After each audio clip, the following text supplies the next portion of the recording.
Bonjour à toutes, bonjour à tous. Peut-être une nouvelle qui va enfin nous donner le sourire.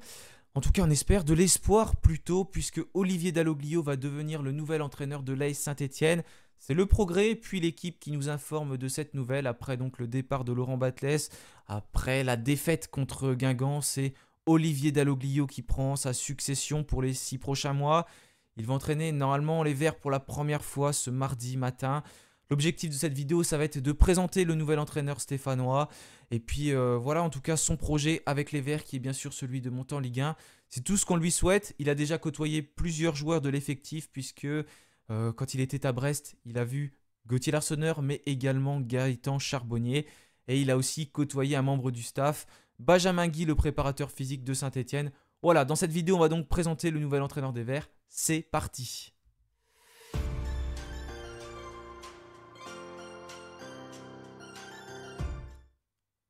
Olivier Dalloglio, il est né le 16 mai 1964 à Alès dans le Gard. Il a connu une première carrière de footballeur en passant par Alès, Strasbourg, Perpignan, mais également Rennes avant de devenir entraîneur. Il a plutôt disputé quand même pas mal de rencontres puisqu'en total c'est 384 matchs chez les professionnels malgré une retraite prématurée assez jeune à l'âge de 32 ans à cause d'une rupture du ligament croisé. Il s'est donc dirigé ensuite vers une carrière d'entraîneur. En 2002, il obtient son certificat de formateur de football, suivi du diplôme d'entraîneur professionnel de football en 2006.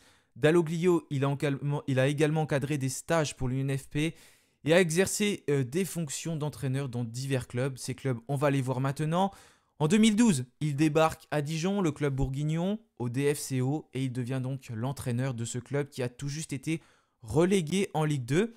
Il va permettre aux Dijonnais de monter en Ligue 1. À l'issue de la saison 2016-2017, il réalise un exploit et il maintient l'équipe première donc en Ligue 1 en 2018 dans l'élite pour la première fois de son histoire. Malheureusement, en décembre 2018, il est écarté après une première moitié de saison difficile, mais c'est dans ce club qu'il a dirigé le plus de rencontres, au total 267 pour un total de 1,42 points par match, qui est plutôt quand même pas mal. Et c'est dans ce club donc qu'il a côtoyé Benjamin Guy, le préparateur physique de Saint-Étienne, qu'il a d'ailleurs suivi ensuite à Brest, mais également du côté de Montpellier. Il pourrait donc le retrouver dans le club stéphanois. Il va rebondir en 2019 en devenant l'entraîneur du stade brestois. Il va obtenir le maintien lors d'une saison qui a été complexe et il a notamment côtoyé Gauthier Larsonneur et Gaëtan Charbonnier, et tout n'a pas été tout rose puisque durant l'année 2021, le gardien des Verts, donc Gauthier Larsonneur, il a perdu sa place de titulaire avant de devenir de nouveau le gardien titulaire de Guingamp. Et ça ne lui a pas forcément plu à Gauthier Larsonneur. Dalloglio, il a ensuite déclaré sur le Télégramme: Gauthier Larsonneur s'épanche trop dans les journaux, il faut qu'il fasse attention. Est-ce qu'on aurait eu un Gauthier Larsonneur aussi performant si on ne l'avait pas sorti à un moment? On l'a sorti, ça s'est fait très proprement, il lui a expliqué pourquoi, mais je pense que c'est un manque de maturité.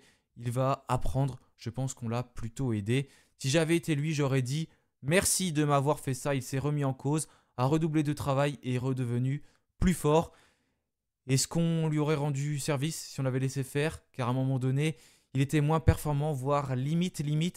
On l'a justement remis sur les rails, je ne lui en veux pas, mais c'est maladroit de sa part. Voilà les déclarations donc qu'avait fait Olivier Dalloglio au sujet de Gauthier Larsonneur.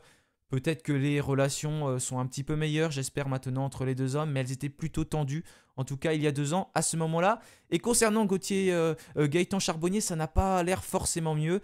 Après son doublé marqué à Saint-Étienne, il y a 2 ans il avait marqué un doublé à Saint-Étienne avec Brest, Olivier Dalloglio avait déclaré: quand j'ai des accrochages avec des joueurs et qu'on gagne derrière, personne ne me dit rien. Personne n'est venu me dire quelque chose par rapport à Gaëtan Charbonnier après le match à Saint-Étienne. Est-ce qu'il met de but à Saint-Étienne si je n'interviens pas un peu plus sèchement à un moment donné? Donc voilà pour les propos qu'il avait déclarés. À propos des 2 joueurs qui évoluent actuellement à Saint-Étienne, les relations n'étaient pas forcément optimales. En tout cas à ce moment-là, je ne sais pas si à l'heure actuelle elles se sont améliorées. Mais en tout cas j'espère, parce qu'il va retrouver ces 2 hommes du côté de Saint-Étienne. Sur le banc de Brest, il a disputé au total 72 matchs pour 1,17 points en moyenne. Et il avait déclaré pour Midi Libre, au moment où il était entraîneur de Montpellier: la saison dernière à Brest, je n'en avais pas, ou défaut. Là, il y a des vrais cadres. Donc à propos des cadres, à ce moment-là, il y avait donc Gaëtan Charbonnier qui était un cadre normalement de l'effectif brestois. C'était usant, j'étais épuisé. Donc du côté de Brest, il avait vécu ce moment où il était entraîneur de façon très très délicate. À Brest, les joueurs se sont plaints auprès du directeur sportif car j'étais trop dur avec eux. Il a eu la bonne idée de les écouter, dès lors c'était mort pour nous. Donc voilà, pour les relations du côté de Brest qui n'étaient pas forcément très très bonnes concernant Olivier Dalloglio, en tout cas c'est ce qu'il avait évoqué. Le 1er juin 2021, il prend les rênes du Montpellier HSC,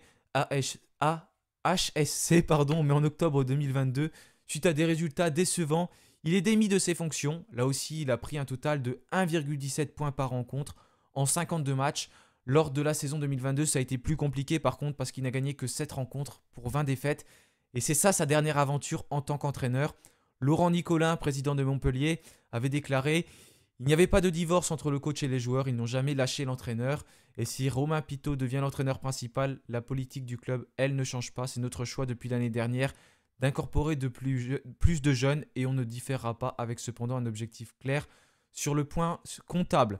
Voilà, concernant la dernière aventure de Olivier Dalloglio qui ne s'est pas forcément bien terminée non plus du côté de Montpellier. Et l'équipe avait fait un article concernant les entraîneurs qui étaient libres en juin dernier. Et concernant Olivier Dalloglio, ils avaient déclaré qu'il avait suivi un stage avec un coach de management. Donc peut-être que voilà, au niveau du management, ça avait été un peu plus compliqué pour lui. On a vu son épisode du côté de Brest où il ne s'est pas entendu trop avec les cadres. Peut-être que c'était pareil du côté de Montpellier où il est parti donc, au cours du mois d'octobre 2022. En tout cas, il a suivi un stage. J'espère que ça l'a aidé et que ça va aller mieux du côté de Saint-Etienne. Il avait aussi déclaré en regardant des autres clubs que c'est intéressant de voir ce qu'on peut faire sportivement avec des moyens limités. Ce qui est quand même un peu le cas de Saint-Etienne en ce moment parce qu'on ne roule pas sur l'or. Il va devoir faire avec des moyens limités. Mais en tout cas, la bonne nouvelle, c'est qu'il arrive à Saint-Etienne avec un mercato hivernal qui sera là très très rapidement. Il va pouvoir peut-être recruter des joueurs dont il a envie de collaborer avec. Et ça, c'est peut-être très bien pour Olivier Dalloglio, qui a quand même eu plusieurs récompenses, puisqu'au cours de sa carrière, il a été élu meilleur entraîneur de Ligue 2 en 2014 par France Football et il a remporté le trophée UNFP d'entraîneur de Ligue 2 en 2016. Voilà en tout cas pour Olivier Dalloglio, nouvel entraîneur de Saint-Etienne. On espère que ça va bien se passer du côté de Geoffroy Guichard, du côté de Saint-Etienne et qu'il va réussir ce projet. En tout cas, je ne vais pas donner réellement un avis avant de voir ce qu'il est capable de faire à Saint-Etienne. Tout ce que je lui souhaite, c'est de la réussite, c'est de mettre à bien le projet et j'attends tout simplement sa conférence de presse, son discours et voir comment il veut mettre les choses en place. Mais ce qu'on va surveiller de très près, c'est surtout ses relations avec Gaëtan Charbonnier et Gauthier Larsonneur parce que comme je vous l'ai évoqué, quand il était entraîneur de Brest, j'espère que c'est dû passer maintenant, ça ne s'est pas forcément passé de la meilleure des façons pour lui. Et avec notamment ses cadres, il avait un peu du mal à gérer son vestiaire, d'après ce qu'on peut lire. Donc espérons que voilà, il a cette poigne et cette force nécessaire parce qu'on sait que du côté de Saint-Etienne, ça n'est pas forcément simple. Et on le voit de toute façon, notamment au niveau de la direction, au niveau des joueurs. Il y a beaucoup de choses à gérer en interne et c'est pas forcément facile. Maintenant que l'entraîneur a été trouvé, il faut remettre en place ce projet et de façon très très rapide et ça passera par un succès à Bordeaux. Il n'aura pas beaucoup de temps pour préparer cette rencontre, c'est sûr. Mais il y a un besoin urgent de prendre des points et ensuite il y a une rencontre à Geoffroy Guichard qui arrivera très rapidement.